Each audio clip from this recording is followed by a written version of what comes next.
প্রায় 94% নারী শ্রমিক যৌন নির্যাতনের শিকার হন। মিডল ইস্ট থেকে যে আমাদের নারী শ্রমিকরা একটা নির্যাতনের শিকার হয়ে আসছে, এখন সংখ্যাটা কিছুটা কমতেছে। বিএমইটির পরিসংখ্যান অনুযায়ী 2022 থেকে 2025 পর্যন্ত 3 লক্ষের বেশি নারী শ্রমিক বিদেশে গমন করেছেন। তাদের নিরাপত্তা, বেতন বঞ্চনা, চুক্তি লঙ্ঘন ইত্যাদি ছাড়াও প্রায় 94% নারী শ্রমিক যৌন নির্যাতনের শিকার হন। আমার প্রশ্ন, তাদের নিরাপত্তা নিশ্চিতের জন্য তাদের নিয়োগকর্তা যাচাই, বীমা ইত্যাদির পাশাপাশি তাদের জন্য 24 ঘন্টা হটলাইন এবং সেফ হোমের কোনো ব্যবস্থা করা হবে কিনা? ধন্যবাদ মাননীয় সদস্য। মাননীয় প্রতিমন্ত্রী। জি, মাননীয় স্পিকার, আপনাকে ধন্যবাদ। মাননীয় সংসদ সদস্যকেও আপনার মাধ্যমে ধন্যবাদ যে প্রশ্নটি করায়।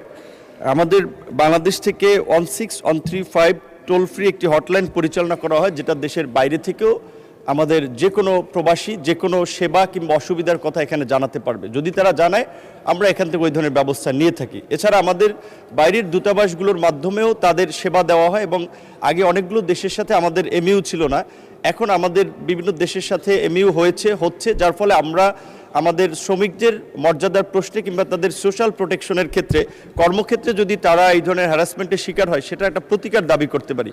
সৌদি আরবে আমাদের 2টো সেফ হোম আছে। এছাড়া ওমান সহ মিডল ইস্টের কয়েকটা দেশে আরও পর্যায়ক্রমে সেফ হোম পরিচালনা করা হচ্ছে, এবং প্রকৃত অর্থে আগের চেয়ে এখন এই মিডল ইস্ট থেকে যে আমাদের নারী শ্রমিকরা একটা নির্যাতনের শিকার হয়ে আসছে, এখন সংখ্যাটা কিছুটা কমতেছে, এবং আমাদের আইনি সহায়তা প্রতিকার পাওয়ার জন্য আমাদের মন্ত্রণালয়ের এবং দূতাবাসের সমন্বয়ে সেখানে আইনি সহায়তাও দেওয়া হয়।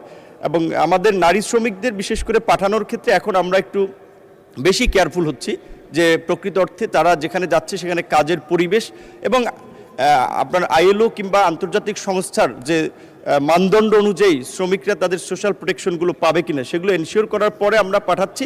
এবং এখন বিশেষ করে আমাদের সব ক্ষেত্রে শ্রমিক পাঠানোর ক্ষেত্রে আমরা অ্যাডভান্স পুল তৈরি করার কথা ভাবছি, যেন আমরা মন্ত্রণালয় এবং ওই দেশের নিয়োগকর্তারা যেন এখান থেকে তাদের রিকোয়ারমেন্ট অনুযায়ী কর্মী নিতে পারে, এবং সেখানে আমাদের মন্ত্রণালয় একটা সরাসরি সম্পৃক্ত থাকে এজেন্সির বাইরেও। আপনাকে ধন্যবাদ।